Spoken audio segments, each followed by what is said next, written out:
Well, hello and howdy. Welcome again to the Front Range Hockey Podcast. My name is CC Hawkley. I'm Scott McDonald. Happy to be back here with another episode of Front Range Hockey Podcast. Was this episode 2? The episode numero dos, We're as they rolling. say. We got a lot of hockey to talk about. Yes, we do. My goodness, we got a couple of Avs games. We've got a lot of Colorado Eagles news.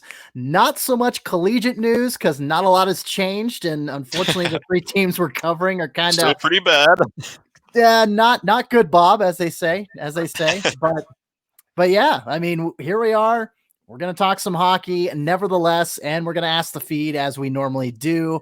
Got a lot of good questions today from the social medias, as it were. And so, yeah, we're stoked. We're excited. Let's jump right in and let's get started with the Colorado Avalanche. So first and foremost, let's talk about the last couple games that they've played since we last had our episode recording, which was episode numero uno. Apparently I'm on a Spanish kick tonight, but but yeah, this is episode 2, January 22nd, 2021. We are recording it the night before. So Scott is actually going to be covering the second of 2 Avalanche games against the LA Kings. We'll talk about the first one here. Big game today too. One Bowen Byram is making his NHL debut. So I think the entire state of Colorado and the Avalanche fan base at large they've been waiting for this moment for 2 years now, and I think we're all ready to see what happens. Oh yeah, and we'll talk about what propagated that here very, very shortly, because that was definitely a breaking development. A lot of stuff happened this week. I feel like, between the Eagles and the Avs, it's just like boom, like just so much news. Yeah, which is good. It's good for us. We got plenty to talk about, and there's no dead space. So hopefully we'll keep you guys entertained for the whole way through. There you go. So again, let's get started. The St. Louis Blues, they defeated the Avalanche. We talked about that last game, 4-1, or last episode rather, the first game of the season. Blues beat the Avs 4-1. Second game, the Avs come back and holy yeah, how long can I drag that out? Like the one dude on the wire for 8 counts. Probably. Yeah, there you go. Yeah, exactly. 8-0, big old snowman for the Avalanche against the St. Louis Blues. I mean, you had Nathan MacKinnon with a 3-point night, 1 goal, 2 assists. Cale Makar with 3 helpers as well. The only 2 guys with a 3-point night. I say only. I mean, that's kind of a big deal. But when you put up 8 goals on both Jordan Binnington and Ville Husso, it's it was a very not bad at all. Very impressive effort from the Avalanche. Gabriel Landeskog had 2 goals, putting him to the 200 NHL goals mark. Kind of a big milestone there. I believe Nathan MacKinnon also got 500 points. He did as well. Yeah. No, it was the last game against the Kings. Yeah, against the Kings. It's all blending together for me. So actually, so I just realized. I think, who was I? I think Mikko Rantanen got his 100th goal.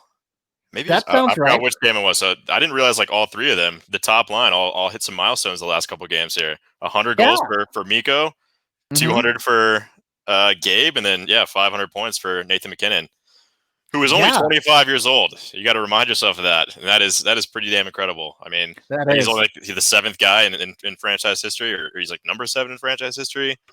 Some crazy, I don't know. He's good. He's going to be in the Hall of Fame. And I think don't have to make a case about that one. You just look at his stat line, look at him, watch him play a single game. You could tell he's just a league above everyone else. Yeah, exactly.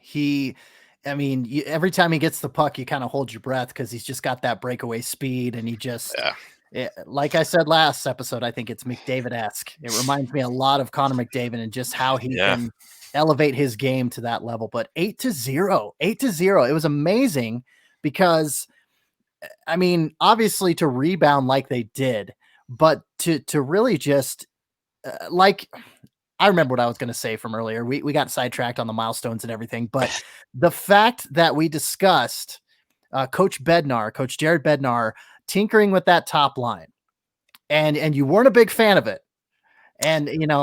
but the proof is kind of in the pudding, I think. Yeah, I mean they've been rolling with that line for a few years now, and if it ain't broke, don't fix it or whatever. But I was feeling good after that first game about Burakovsky. Like, I mean, just talking to him, during training camp, just seeing videos of him, and just in that first game, obviously he scored that goal. The Avs lost or whatever, but I thought he looked fast, he looked quick on his feet, and he looked like he was kind of turning it up a notch. I know it was only one game in, so it's probably not fair to make that assumption and probably jump into conclusions there, but I thought he looked good, and I think what really spoke to me was how confident he said he was that Coach Jared Bednar trusted him to be on that top line with the Nathan McKinnons and with the Mikko Rantanens, and that's pretty unreal from his background playing third and fourth line minutes with the Washington Capitals. And he mentioned that when we talked to him, he's like, I mean, I love playing here because I'm getting opportunities I wasn't getting in Washington. Right. And I was like, I mean, that can do a lot. Getting that confidence, having that confidence from your coach and playing on that top line with some of the best players in the NHL, it does a lot for your confidence. So I was feeling good about him on that top line, but proof is in the pudding, like you said. It's obviously working these past two games as they put them back together, and Burakovsky's hurt anyway, so that's probably not helping his case. But yeah, I mean that trio, that top line trio, has been one of the best in the league for 3 or 4 years now, and maybe we should have never changed it in the first place. So we'll keep it where it's at for now. Yeah, I mean, you add so many parts, and you, well, maybe not a whole ton of parts, but you add new parts. You want to mix things up a little bit and try out different lines. And like you said, Coach Bednar has been known for tinkering stuff in the past. And so, I mean, I mean, like you said, he looked great in the first game. Obviously, he scored the only goal for the Avalanche, the opening goal for the Avalanche's season against the Blues at Ball Arena there. And, yeah, you can't fault him for trying something new and trying to tinker with chemistry and everything. And obviously, it's kind of a bit of a trite thing to put your top 3 guys on the first line. Obviously that's kind of an NHL, like an EA Sports NHL move, is just to put, just stack the top line and just stack that top line. And that's not always going to be beneficial for you because you've got chemistry, you've got different styles of players. Is he a power forward? Is he a sniper? Is he a playmaker? It's so many different factors play into that. But obviously for the Avalanche, it's what you need to do. Yeah, it works. And it worked in the second game as well. When they played the Kings, they traveled to California. They got up 3-0 after 2 periods. One of the weirdest sequences I think I've seen, at least in recent memory, because of course, we haven't seen hockey in so long, aside from the summer playoffs that was going on. But they got up to 3-0, and then that third goal was a delayed penalty. I wanted to just touch on this real quick because it was so weird. It was a delayed penalty, but they scored the goal. And instead of the penalty negating and the person coming out of the box from the power play, because the Avs were on the power play at the time, it effectively ended the power play, but the delayed penalty was still valid and held up, and that guy still went to the box. Yeah, I mean, what a slap in the face, right? For the Kings. I mean, it's like Jesus, like we just got buried for like a third goal, and then it's like, damn, we're on the PK again. But yeah, it's like, I mean, probably the first time I've ever seen that, but it makes sense because they were technically, it would have been a 5-on-3, but they scored before that first one ended, so it doesn't negate that second penalty. But I mean, it is what it is. But you love to see it if you're an Avs fan, but sure, the Kings, you just gotta you hated that sequence there. Yeah, it was a little bit of confusion. I kind of, I didn't see Mikko celebrate right away when he scored the goal, but it was a curious thing. And I had to kind of look it up and see the, International Ice Hockey Federation rules also are that way. And so, yeah, it was really strange to see. I'm like, well, doesn't that negate the penalty? But no, dude got sent to the box. And like you said, the Kings were on the PK again. But speaking of the Kings, they did make it made it a game. They scored a couple goals and put the Avs back on their heels a little bit. And yeah, Scott, your thoughts on that? Yeah, that's one of my biggest complaints about this Avalanche team over the last couple of years is how, I mean, they're so good. They're a pedal to the metal kind of team. They're so fast, they're so quick and efficient, and sometimes they get off to those early leads. Well, they'll be 3 or 4 goals up, and you can kind of just tell they take their foot off the gas a little bit.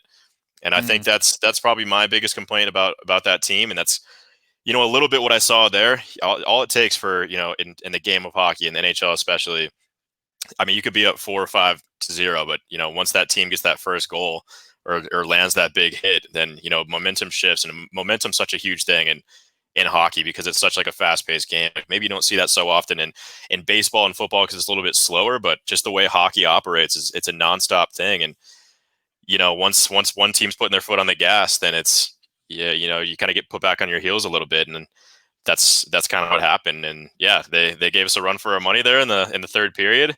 Almost blew it. I was worried. I thought they might have, but they survived. Yes, they did. And when you can, get that lead early and make the other team claw their way back. I mean, you've seen it before, of course, in pretty much any sport, but ice hockey as well. You go up 2 goals, you go up 3 goals, and obviously if they chip away at that lead, then you kind of, have to get your ass in gear, and it gets your attention. You're like, okay, well, but again, they play the Kings tonight. And like you mentioned, Bowen Byram going to be making his debut. And I don't know, is this an indicator that, I mean, obviously with the trade that we'll be talking about here shortly, that, like I said, just kind of was the catalyst for Bowen Byram starting tonight, in my opinion. But in regards to the Western Hockey League and the Canadian Hockey League at large, I mean, is this kind of a bad harbinger for them? Like a bad mess, is the writing on the wall for the major juniors leagues that, they might not have a season this year?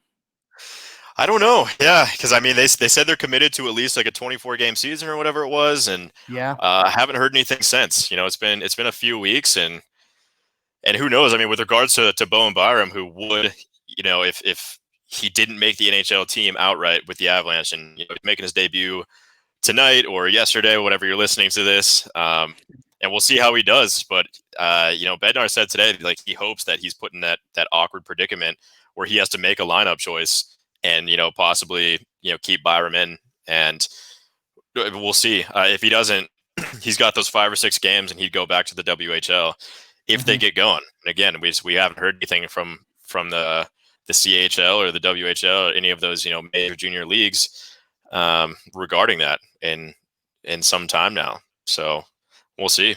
I don't know what's going to happen in the WHL, but yeah, just kind of a question just taken out of thin air there. Didn't really plan for that or anything, but just curious of what your take was and everything, Scott, in that regard. And it kind of leaves me scratching my head a little bit. Yeah, I mean, obviously one player, I think everyone. Yeah, go ahead. Oh, I was just going to say, one player isn't going to dictate the outcome of a whole league or a whole system, not having their season. I'm sure there's a lot of, I mean, we'll get to that. I keep foreshadowing here with the outline and everything, but the Eagles signed, 4 players to amateur tryouts, and they're all CHL guys that the Avalanche picked in the draft, throughout the years. And so, obviously one player isn't going to be the linchpin that it makes or breaks a league having a season. But, I mean, obviously they're not going to get started anytime soon because of the fact that, well, Bowen Byram is going to be starting and making his NHL debut tonight. So I was just curious about that. Let's take on, like I said, the catalyst of the Bowen Byram. And we texted about this a little bit, Scott and I did, when this trade occurred. Ian Cole traded to the Minnesota Wild. You trade within the division. Doesn't happen often. It does happen, though. Obviously, the Avalanche trade with the Blackhawks to get Brandon Saad this offseason. But, Ian Cole traded to Minnesota for Greg Pateryn. And Pateryn, kind of that fringe NHL. Pateryn, sorry. It looks like Pateryn. It does. I get where you're coming from, yeah. And I haven't heard his name in the media outlets or anything, but Pateryn, Greg Pateryn, forgive me. I wasn't standing pat on my pronunciations. So you're welcome. Yeah, I got dad jokes for days. You're welcome. So Greg Pateryn, like I said, he's kind of a fringe NHL, AHL guy. I mean, you look at his stats, he's played with Montreal, Dallas, and Minnesota in the NHL. But he also spent a few seasons with Hamilton earlier in his career, over in the AHL, and then the St. John's Ice Caps. Made a game, started a game for Iowa in 1920. But yeah, I mean, he doesn't really, get a whole lot of statistics. Definitely a kind of a fourth. Well, he is a fourth line guy from what I've seen and from what I've heard, and so obviously could be an AHL acquisition, to kind of bolster their defense in that regard, and like you said, it opens the door for Bowen Byram to get starting tonight. So yeah, it does. And the interesting thing is Patterson's also starting today. So I think he's okay. playing. So Byram is going to be the seventh defenseman. I keep saying tonight. I should probably say it doesn't matter. But so yeah, so Byram's playing on his debut. He'll be like the seventh D, and then I think Patterson is playing on that third line D with Graves, maybe, I don't know, or Timmins, one of those guys. But it'll be interesting to see like how he plays. And I've seen him a few times when he was with Dallas, and his brand is not scoring. That's not his thing. But I think it gives some balance to this Avalanche like defense that is just so, their MO is all offensively driven. It's all fast paced. And, you got the Byrams, the Cale Makars, the Ryan Graves, Sam Girards are all like electric, exciting, fun players to see. And you got the more like kind of boring guys like the Eric Johnsons and, obviously Ian Cole's like gone, but I think Patterson kind of fills that hole that Ian Cole, left when he got traded a few days ago. Mm-hmm. And I think you kind of need that balance. You need someone who's willing to, punch people in the mouth and kind of stand in front of the goalie and knock people out of the way. I'm not saying, the other guys I mentioned don't do that, but they don't do it as well as a Patterson does. So it'll be interesting to see if he sticks with the team or not. I mean, worst comes to worst, like he could be, AHL acquisition. I think he'd be great with the Eagles. I think it'd be awesome to see him down there. He'd be a nice veteran presence, and I think we'll see what happens. I'm excited to see how he plays. Maybe not as much as Byram, but maybe just as much at an analytical level. I want to see how he does tonight, and this is his tryout too, just like it is for Byram, and he could stay for the season. Yeah, and I mean, he, like you said, he is a veteran presence. So if he does get sent down to the AHL with the Eagles, and obviously when that season starts on February 5th, and again, a little foreshadowing, the Eagles announcing their season opener on February 5th and their opponent and everything. We'll get to that. But yeah, let me look at his contract here real quick. I mean, it looks like just a one-way deal. Yeah, it looks like a one-way deal, $2.25 million. Yeah, he might need to clear waivers if they do send him down to. It's hard to tell on Cap Friendly sometimes. Like, yeah, it's just kind of difficult to see, what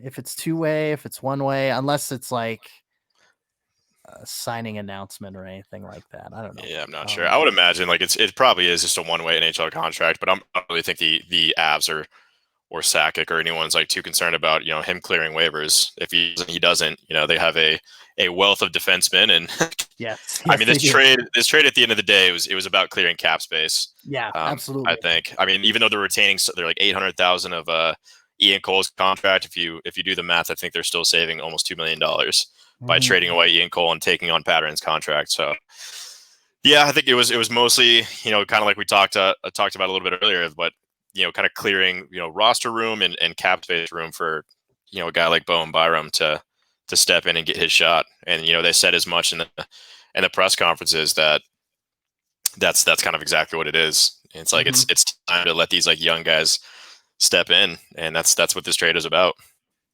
Yeah, and there is something to be said about letting the veterans play and letting them get their ice time and everything. But when you have such a wealth of riches, especially on the blue line with how many defensemen you've got, either prospects down in Loveland or up in Loveland, rather, if we're talking geographically from Denver. There you go. but it's either up in Loveland, Cardinal direction north, or if you're talking about defensemen on the Avalanche themselves, like, yeah, why not? Why not give, Bowen Byram and of course Cale Makar, he's obviously going to be on the team as well, and Connor Timmins. It's like you got this youth movement that's coming up through the decor a little bit, and it's a great problem to have, a problem, quote unquote, to be able to trade an Ian Cole for Greg Patterson. And did I say no? Patterson. Okay, see, Patterson. I'm second. You're right. Yeah, you were doing well. You nailed it. but then I second guessed myself. And You did.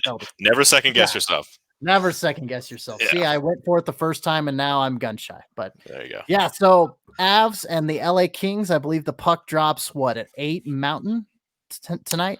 8 o'clock Mountain Time. Yep. There you go. So Scott will be tweeting. He included his Twitter handle right there in his, his name there. So I like that. Yeah. Off scot-free. That first O is actually a 0. So I was hoping you could tell in the thing, but you really can't tell. It still looks like an L. But it's all right. It's all right. I'll have to find that one that has the the slash through it. So then you could definitely tell it's an O or a 0. You'd have to copy and paste it from a specialty site or something like that. Yeah, exactly. Or just find the symbol in Microsoft Word, and it's like, there's this 0. Download it or something. It's like whatever. Exactly. That seems like too much work. If you guys want to follow me, you'll figure it out. You know what I mean? Scott will have your Avalanche. He will have you covered, my friend. Go give him a follow. We already gave you the screen name. That first O is a 0, off scot-free. Go give him a follow. He'll get it taken care of tonight. And obviously, when you're watching this, it won't be tonight. So there's always that fun delay and. Yeah, but you guys know what we mean, all right? Exactly. Yeah. I'm sorry I belabored the point, Scott. God, no, you're fine. No, I'm just kidding. All right. So we've talked about the Avalanche. Now let's venture up to Loveland, like we said, and talk about the Colorado Eagles. They did announce their season opener is going to be against the Stockton Heat on February 5th. And Patrick Williams at P Williams NHL on Twitter, always with the great AHL news. He said that the AHL schedules for the whole league are going to be released soon, or at least they were talking about it today. And I believe that the news going around now is that it's going to be released tomorrow. Does that sound? Yeah, so actually right? I reached out to one of my sources too this morning, and he told me, if not today, Thursday, tomorrow. So yeah, I'm fully expecting it. Obviously, they dropped a little teaser. We got the first game, at least for the Eagles, but I think Friday when this thing drops, I think it's going to come out at some point. I hope. We're all excited because training camp's supposed to start in I think they originally were shooting for the 25th of January to start training camp. So you kind of need a schedule, probably between now and then. So right, pretty safe bet that it'll happen tomorrow. Friday's a good day. Friday's a good day. Fridays and Mondays tend to be good days for announcements, just beginning or end of the week, going into the weekend or coming out of it. Exactly. Yeah. So hopefully tomorrow we'll get some more news on the Eagles and the AHL at large in regards to the schedule and how many games each team is going to be able to play. God, you got to feel sorry for that Atlantic division with Bridgeport and Providence and Hartford, a 3-team division. Yeah. There can't be a whole lot of games played in that, but it's going to be, it's going to be alternating. It's going to be like Bridgeport plays Providence for 2 games in a weekend, and then they play Hartford, then they play Providence. They're not going to do a whole lot of in a row. I mean, that could be exciting though. I think we talked about it a little bit on episode 1, but that's right, we did. It's gonna be playoff mentality. I think we might see some nasty hockey up there in that region of the U.S. I think it's gonna be a lot of fun. So. Yeah, and on the other podcast that I'm at, the Calder Farmstead, we actually haven't had an episode 1 yet for that, but we are gearing up to do team previews once the rosters are a little more solidified. We're going to do all 28 teams playing this year. We're going to, we are going to have our work cut out for us. So, yeah, if you're a fan of the AHL or you just want to listen in, obviously we'll be doing a Colorado Eagles episode, but we're going to bang that out. We're going to get that shit recorded, and we're not going to mess around. I think we're going to get a lot of it done this weekend. Wow. And hopefully 20 to 30 minutes per episode, and we'll go with God and we'll get her done. So Godspeed, my friend. Thank you, sir. That's going to be you and Sean, right? Yep. Me and Sean O'Brien. Man. You guys got your work cut out for you. Yes, we do. But here and now, we're still talking about the Eagles. So we'll take it one day at a time and one moment at a time. The Eagles announced on, let's see here, January 17th that they signed 4 prospects. I think this is becoming like you had Lehigh Valley sign a couple goaltenders and Ford, I believe, and now you have clubs in the AHL that are starting to, what's the word I'm looking for here? They're starting to I react. They're guess, starting yeah, to react. purge their prospects in places where they can. I guess park their Mhm, prospects is probably a better a better place or a better way to put it. Because mhm, yeah, I mean, we don't know where a lot of these guys are going to go. A lot of them are CHL, QMJHL, players, and right. they're not playing now. And you want your prospects playing all the time, getting as much experience as they can. So I think it's great that they're getting some AHL experience when they shouldn't be, like per the CHL NHL agreement. So I mean, this is a great opportunity for those kids, and it's a great Mhm. opportunity for the NHL. And the CHL is getting absolutely screwed out of this. So that's unfortunate for them, but I mean, Well, and great for the brand and product at large, I think.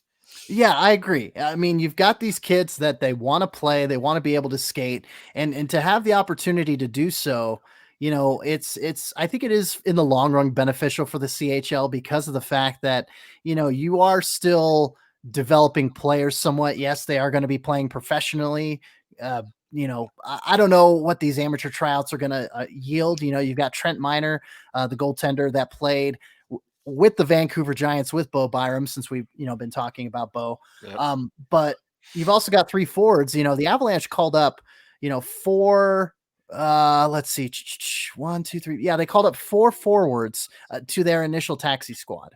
And so the Eagles are like, well, okay, we need to maybe get some more forward signings. So, Yep. you know, they kind of had, well, obviously the Avalanche had the rights to these guys.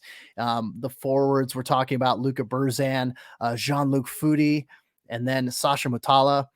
You had these 3 guys coming from both the WHL and the OHL, and yeah, it's, I mean, you have the rights to these guys, and like we have said before, with the CHL kind of on delay, why not? Why not utilize these prospects that you've got the rights to?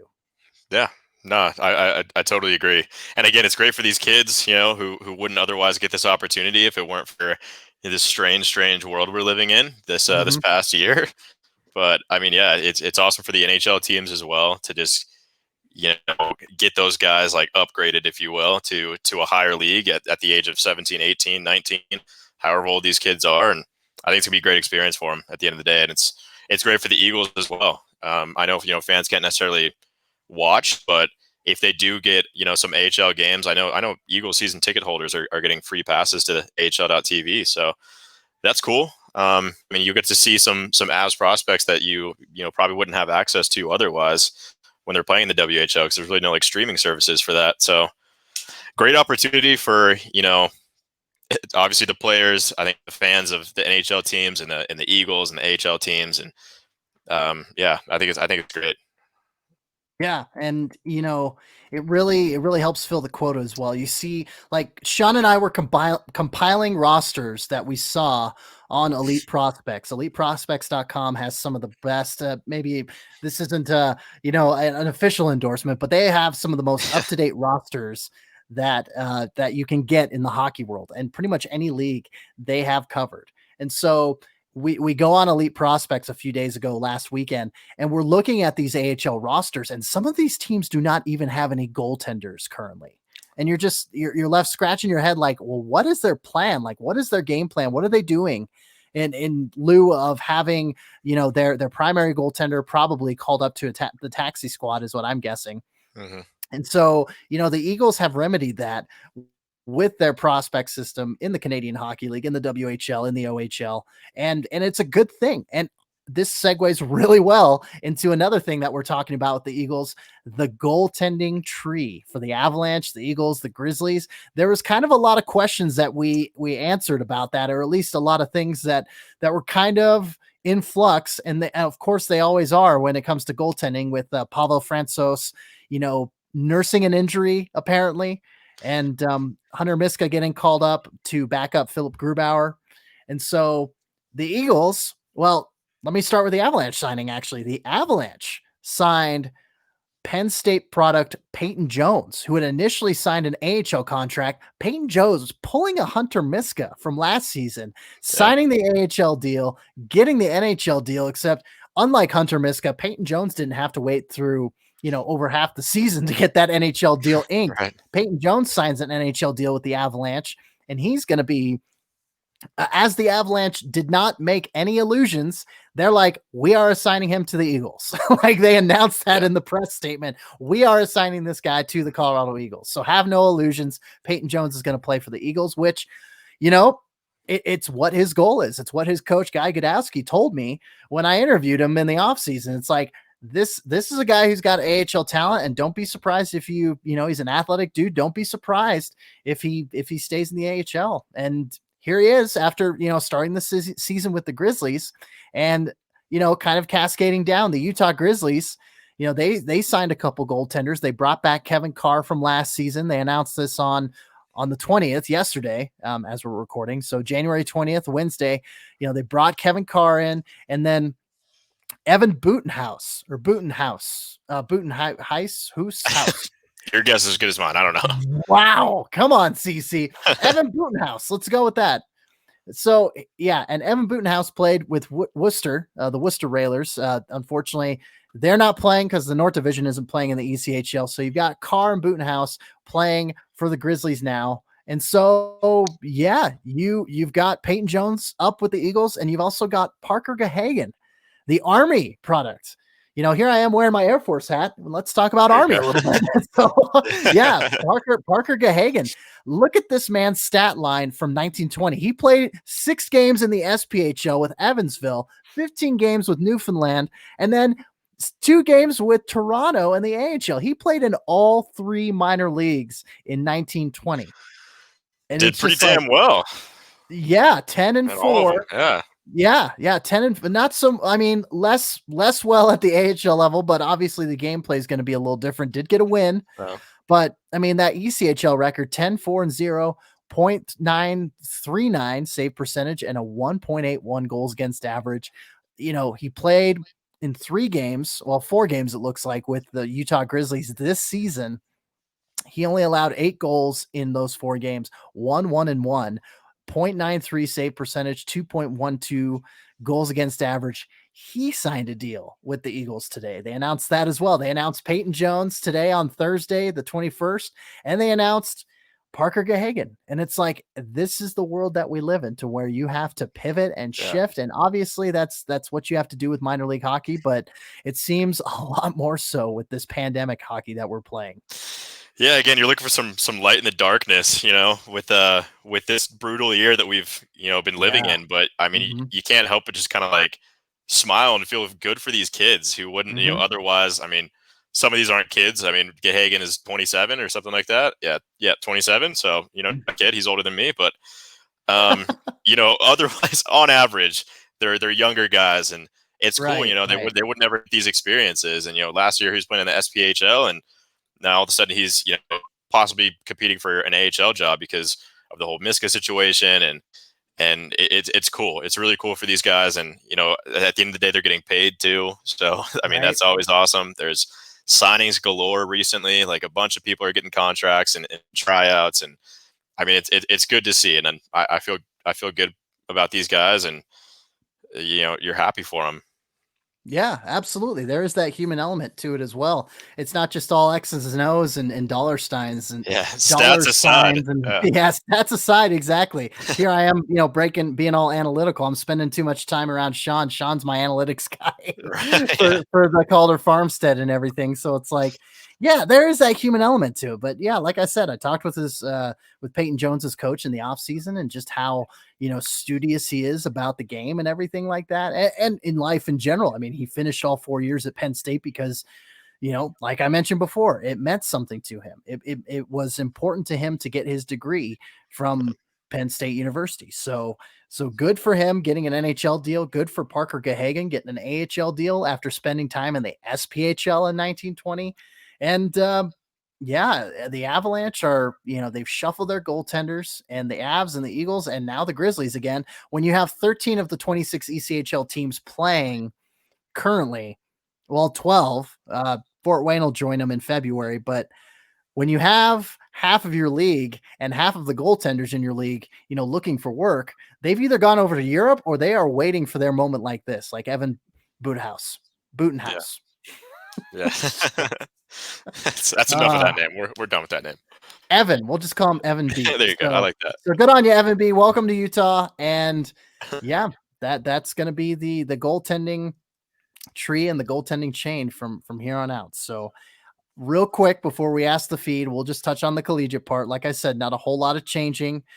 Denver, they got a win on the 17th over North Dakota, but then they lost 5-1 against the Fighting Hawks in the North Dakota Fighting Hawks. Yeah, on the 18th. So they won 4-1 and then they lost 5-1. So you win one, you lose one. But yeah, Denver overall 5-8-1, 6th out of 8 teams in the National Collegiate Hockey Conference. So yeah, I mean, rough year overall for those guys. And I thought they might have been turning a corner there with that, upsetting number 1 North Dakota in their conference and doing it pretty well. They went up 4-0 and then, let one in late there, but almost shut them out. And I was like, wow, okay, maybe this is a pep talk from head coach David Carl and they're turning a corner here. And then, next day they blew it. So we'll see. When's the next game? What do we got here? I guess they play Saturday. They play Omaha. 2-game set in Nebraska against Omaha. Okay. So we'll see. Oh, and then we got at Colorado College. This would be a good segue into your next team there. Yeah. They had a couple games postponed against Colorado College earlier in the month here in January. Yeah. But gosh, speaking of University of Nebraska, Omaha, heartbreaker of a loss. I mean, the Colorado College pushes it to overtime. They get into the final seconds of overtime, and I want to say it was like 0.3 seconds, and Omaha with the game winner, 3-2 victory. Just a crushing blow to an already, just a brutal way to lose a game after you get the point, and it becomes the loser point, which is kind of deflating on a moral level, if you ask me. Yeah, it's like a double slap in the face. Yeah. You push it to overtime. All right, let's get the 2 points. Oh shit. Well, never mind. It's like, yeah. So that's a 3-2 loss. Also lost to the University of Nebraska Omaha the previous day, 3-2, but in regulation this time. So 3-2 tends to be the bane of Colorado College's, at least that mini series with the University of Nebraska Omaha. 3-9-2 on the year. They are 7th. They're tied for 7th with Miami of Ohio in points. I think Miami actually has more wins, but they both have 14 points in the standings in the National Collegiate Hockey Conference in NCHC. So again, and yeah, it's just a rough year for Colorado College. Yeah. Colleges, not just Colorado College. We're talking Air Force as well. They're still 0-8-1, last place in the Atlantic Hockey Division for the NCAA. Their next game is January 30th at Bentley. So not really anything much to update there since we covered it last time, and their record hasn't changed, and they're still in last place. So a rough go at it. Let's go into asking the feed so that we can. That was depressing. We need something else. Let's perk it up a little bit here. Yeah, let's talk to the people. Let's talk to the fans. Yeah. Let's ask the feed. Here we go. Mike Crook at Free Sports Press. No real question, but can you comment on that statement win the Avs had following their season opening loss? I think we did. I think we covered that. But yeah, I mean, I would just like to say, we had recorded this game or this podcast, episode 1 of this one last week, after the Avs had suffered that, heartbreaking season opening loss. And, we're kind of talking about, you saw the people on Twitter, you could hear the whispers in the crowd that this Avalanche team is, they're not legit. They had too much pressure on them, and, everyone to calm down. It's one game. They'll turn it around, and that's what we saw. The next game was like, I mean, what a way to come back from that, 4-1 loss to the Blues in your season opener at your home ice. Then to just score a touchdown and something on them and shut them out and the way that they did. I think that's exactly what it is. You touched on it there. It was a statement win, and that's exactly what they needed. And hopefully that fuels them to a nice little win streak here. So far, it has. We're up 2 in a row. We got another one tonight on Thursday, and we'll see. We'll see them keep rolling. Hopefully. Yeah, and as always, thanks to Mike for always chiming in on the social media, on the Twitters, as it were. So yeah, thank you for that. The Rink Colorado, at the Rink Colorado, good friends with the folks over there. Like I said, appeared on their podcast a couple weeks ago now. Thoughts on Gilbert's first game. Now, looking at Dennis Gilbert's stat line, he was in the Avalanche roster against the Kings.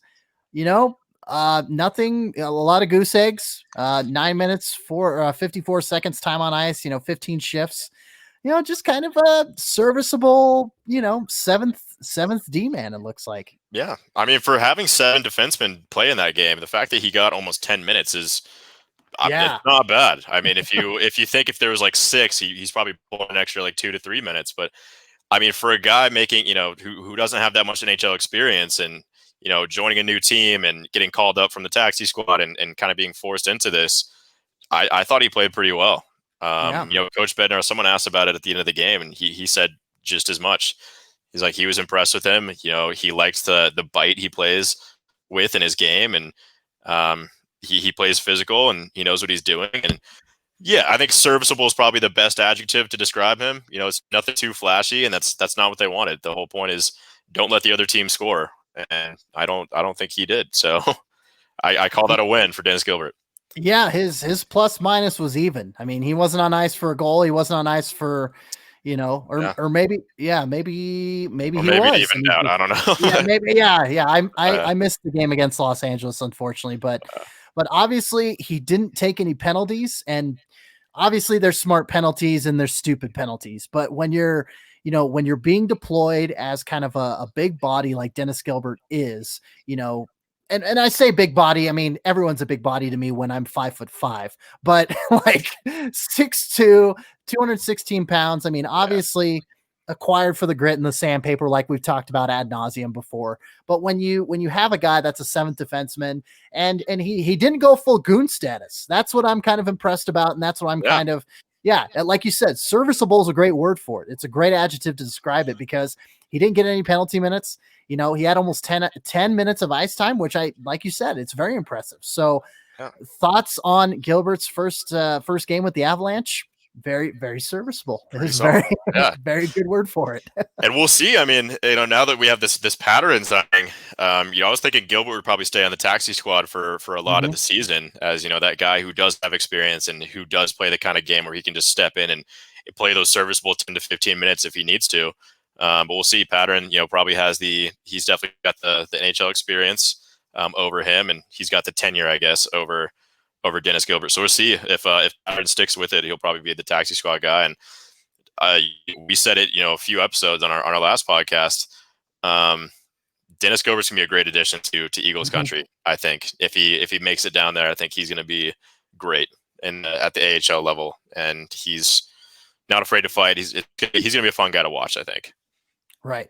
And in regards to fighting, if you don't have a Dennis Gilbert, you've got a guy like a Liam O'Brien, starting on one of your lines at forward. So at least you have that. So, exactly. But yeah, better yet, you have both. So there you go. There you go. All right. Next question. We'll just keep trucking along and we'll finish it up so that Scott can go cover Avs and Kings. Dude, where's McCarr? At Joel that's packing. Dude, where's McCarr? That's a good meme. It's a good little play on words there. I love it. How good has Sam Girard been early on this season? And what do you think is the biggest difference in his game? Scott McDonald, you have the floor, my good man. Thank you, CC. Yes, I will say he's impressed me a lot. I mean, he looks like, it's hard to kind of comment and judge these guys because we're only 3 games in. Things change very quickly, but in the first 3 games, I mean, he's been probably my surprise pick. He's always been good, since he joined the Avs in the 17-18 year, but you could kind of see him just over the years getting steadily better. And I think it's all kind of culminating this year. He looks a step faster. He's just so elusive. That's what I love about him. He's a great guy to quarterback a power play. And That's exactly what he's been doing so far. I mean, him and Devon Taves on that second power play unit they've cashed in 2 games in a row now on eerily similar goals, I might add. I think the Avs tweeted it today too. They they put the 2 videos like side by side of the 2 goals against St. Louis and then LA on their power play, and it's the same thing. It's, Sammy Girard goes towards the half wall, behind the back pass to awaiting Devon Taves at the point, and then just a one-timer, and Val Nichushkin in front of the net. It's easy. If you guys haven't seen the video on @Avalanche on Twitter, it's a pretty cool video, but that's beside the point. Anyway, to answer the question, yeah, Sam Girard he's looked a step faster this year.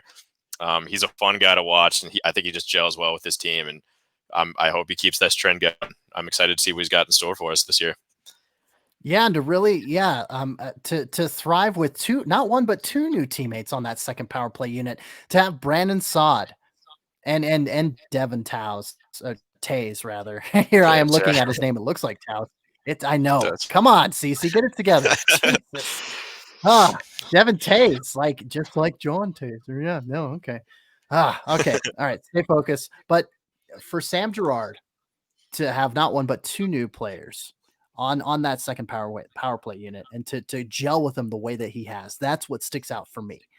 That's super impressive. And to have Donskoy on there and Comfer, returning from last season. But I mean, to have a successful special teams, especially with as many power play goals that they scored against St. Louis in that 8-0 rout. That's super impressive as well. So anyway, is it Devon or Devon Tays? It's Devon. Yeah, Devon's it's a common. Yeah, it's a common, I think, mispronunciation, but yeah, it's pronounced Devon. Yeah. I'm having one of those nights where mispronunciations is the name of the game, apparently. Yeah, especially hockey names, man. There's some crazy hockey names. So, just, the syllables and, certain letters that shouldn't look like they should be next to each other, but they are. And now you have to try to pronounce them, and it's fun. It keeps you on your toes. It's a good time. Yeah, it's a lot different than football when you've got guys like Clinton Dix and Hollywood Brown. Exactly. Those are just unique names. And hockey, you're just I can't pronounce these things. Okay, yeah. So you're looking at the media guy. It's just crazy. Yeah, it's a whole thing. But exactly, we need to start going to games so we can start getting press packets with the pronunciations in there. Exactly. Or just watch more film, apparently, because I just listen to the announcers of the team that they're on or whatever. Be oh, okay, that's how you pronounce it. Sounds good. Right. Yep. All right. Next one. We've got a few more questions. Gil Manklang. Mainklang. Damn it, Chad. Damn it, Cece. Come on. Stay focused. Oh, wow. The wheels are falling off here late in the game. Jeez. I never have been able to finish games well, whether I'm playing video games or apparently doing podcasts. Let's just get this over with. God. Oh, okay. We're almost there, man. Gil Mainklang. Thank you, Scott. You are my rock right now. I got you. At Gil_Mainklang. The Ian Cole departure has my heart reeling. One of my favorite recent Avs. Talk about your top 3 defensemen on the Avs and their role on the team. Yeah, I would say to your first point, Gil, I'm gonna miss him too. Just as a media member, getting to talk to him, he just has fun with everyone. He pokes fun at all the media guys. He's roasted me a couple of times, and he's just a good guy to have, and you could tell he's just a good guy to have in the locker room too. And people asked him after that game about it, and I think Nathan McKinnon said something, Bednar said something about it, and they're all just we're gonna miss Colsey. He's a fun guy to keep around, and I think for that, I'll miss him, but I don't necessarily miss his on ice performance. But as a person, I'm gonna miss him. So my heart's reeling too, Gil. But top 3 defensemen on the Avs. I mean, I think it's pretty easy. I mean, you got Cale Makar up top. That one's easy. I'm going Devon Taves, and I'm going Sam Girard. At least right now, that's where we're at. Devon Taves has really, really stuck out. So I want to talk about that a little bit earlier, but I missed my cue. But Devon Taves, talk about it now. Do it. Yeah, he's thoroughly been impressing me. I mean, he pulled on Tuesday night against the Kings a team high 26 minutes, a team high 6 shots or block shots. Obviously had that power play goal. He is, by the way, he's only had 2 shots on goal as an Avs member, and he scored on both of them. Oh, that's kind of cool. He's the only NHL defenseman right now to have a 100% conversion rate on his shot so far. But obviously, that's not a sustainable thing. But still, just a fun little side note. But yeah, I mean, he's leading through 3 games. Like, you would think, Cale Makar is your leader, and you got Sam Girard on there too, and it's Devon Taves who's leading in average ice time. He's leading in block shots as well throughout the season. He scored a quarter of the team's power play goals. I mean, I'm just 3 games in. I know it's early, but I wrote a column about it a couple of days ago, and I said I know it's early, but I think he's the real deal. So he's thoroughly been impressing me. He's a rock on that top line. He's perfect next to Cale Makar, and he's just defensively responsible, but also just makes the right play every time. He takes that shot when he has to take the shot. He makes the pass when he should make the pass, and he keeps goals out of his net. So I mean, that's all you can ask out of a defenseman. So 3 games in, very impressed with him. And we touched on it a couple minutes ago with Sam Girard. I think we said enough about him, but he's kicked it up a notch, and he's my top 3 too. And I would chime in, but we've got a few more questions and we're running out of time. So we'll keep moving on. Yeah, I mean, you did pretty good justice there. I mean, I would include Makar in there, but again, I'm not going to elaborate. Next question. We have got a very hard-hitting analytical question here from Ominous B at ominous_B on the Twitters. Who is the sexiest Av? I think it's easy. It's Gabe Landeskog. Gabe Landeskog. Exactly what I was going to say. Yes. Yeah. I mean, come on now. He's a sexy man. It's objectively an attractive male. Mm-hmm. So he's GQ. I mean, there's something about those Swedes, man. I mean, Henrik Lundqvist has been probably one, if not the sexiest man in the NHL for a long time. Wasn't he named like GQ sexiest man, or he was on the cover of GQ? He's been on the cover of GQ for crying out loud. As he should be. So, I mean, again, very, very attractive man. But yeah, it's an easy one. I don't even know if there's not even a close second. I don't think. No, it's Gabe by a mile. It's Next Gabe, question. and that's it. For sure. Kyle at the Prospect Nerd, good devoted follower of Scott and I, not making him sound like a cult member there. Sorry about that, Kyle. But he follows us on Twitter. He chimes in a lot. He said, the Avs still have a great group of forwards, but the defense has been depleted because of the taxi squad and not finding a placement for Connaughton, who signed with the Florida Panthers organization, or at least he signed a tryout. Goalie has taken a hit as well. Obviously, they shore that up today. How competitive can we be, we being the Avalanche, because of this, and the Eagles? I assume most other teams are facing the same problems, but I don't know. Scott, if I may. Please, the floor is all yours. Thank you, sir. Thank you, kind sir. So, Kyle, yes, there is a lot of this going on in the AHL and the NHL, and the fact that, you have a limited number of bodies, and that's why the Eagles signed those 3 forwards and the 1 goaltender when they did, to give them an amateur tryout, to make sure that they can field the best roster, both at the AHL level. And I mean, obviously they're going to field it at the NHL level as well. They made that Ian Cole trade. They're pulling the trigger on Bowen Byram. Kyle, I would say, fear not, fraught not. Or fret not, rather, fraught not. I almost like that better. Fraught not, yes. Fraught it's that sounds like a dessert dish. Like it does, actually. I was thinking the same thing. Would you like to try a fraught not? Well, sure. Why not? Oh, all right. That's good that we can still have fun. All right. Anyway, so we're back to being serious. Okay, Kyle, but yes, I would not fear, I would not fret, because just because Connaughton has flown the coop, as it were, and it hasn't re-signed with Colorado, didn't re-sign with Colorado, it's not the end of the world. I think the Avalanche and the Eagles are probably handling this the best that they can, and the Avs obviously are reaping the benefits of having being spoiled for riches in spite of a taxi squad and things like that. So Kyle, I'd say what we did last time when the Avs lost that first game, and in the sage advice of Aaron Rodgers, RELAX, relax. Yes. So yeah. Last but not least, let's go to the final question. Matthew Villeneuve. Oh, wow. I'm glad you tried that one, because there's no way. At Unpucky Guy. At Unpucky Guy. There we go. That's easier. Yeah, there you go. Yeah. Forgive me, Matthew. My French is horrendous. not a very good thing to boast about when you're covering the game like hockey with a lot of French Canadian guys. Right. I digress. With the expansion draft coming up, which direction does the team go? Who is the most expendable? Jost? We've kind of covered this like every episode, I feel like. Yeah, so we'll recap, all the things we've said over the last few months, I guess. My pick is, I think it's always kind of been like Tyson Jost, but he's a guy we talked about in episode 1 who stuck out to me and he's impressed me, and he's told us that he's kind of realized that he's taken steps back each of these years, and he's happy that the Avs are giving him a chance after chance and signing him to these 1-year deals.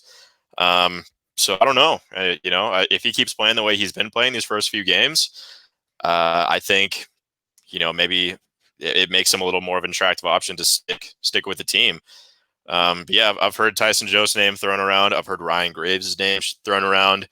I think there's that possibility out there that the Avs ask, veteran defenseman Eric Johnson to waive his no-trade clause and maybe pay Seattle some money to take him, which we saw a couple teams do for Vegas when they expanded a couple years ago.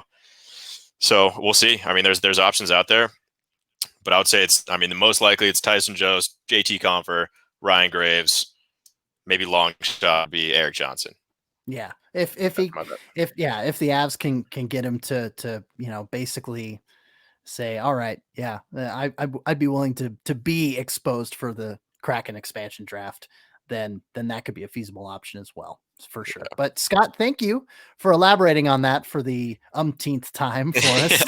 Can't wait until inevitably next week we're gonna get another question about it. Oh, for sure. You know what? And somebody's just gonna be yeah, you know what? Someone's going to be out there and going to be a rebel rouser and just, just to kind of I think it's going to probably be a tradition as we go on. It's just going to be like, hey, what about the expansion draft? Hey, what about the expansion draft? See, I hope that becomes a thing. Like the DNVR Avalanche podcast, they have like a running joke with their guys where everyone, AJ Hafley, who's one of the hosts of DNVR Avs, he always gets the question about is Martin Kaut like expansion draft eligible, or is he protected?